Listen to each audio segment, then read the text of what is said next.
আশপাশে যে দেখা যাচ্ছে কত বড় বড় বিল্ডিং, সামনে কত বড় বিল্ডিং, এইদিকে অনেক বড় বিল্ডিং, কিন্তু বিল্ডিং এর নিচেও তো মানুষ বসবাস করে, উপরেও বসবাস করে, নিচেও বসবাস করে। কিন্তু দেখেন একটা জিনিস, এটা কিন্তু রাজারবাগ পুলিশ লাইন। হ্যাঁ, আপনি একটু জুম করে একটু দেখাই, এই যে পুলিশ লাইন ভিতরে দেখছেন, পুলিশের গাড়ি টাড়ি সব কিছু আছে।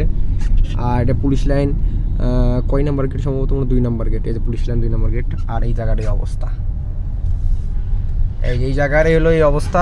যদি এইভাবে যদি অলমোস্ট সিএনজির কি অবস্থা দেখেন, সিএনজিটা যদি বন্ধ হয় এটা করলে স্টার্ট নেবে না, কারণ ইঞ্জিনের সাইলেন্সারটা পুরো এটা ডুবা। তো এই অবস্থা এই রাজারবাগের। তো আপনারা যারাই আসবেন একটু খোঁজখবর নিয়ে আসবেন, যদি এলাকায় লোক থাকে কারোর।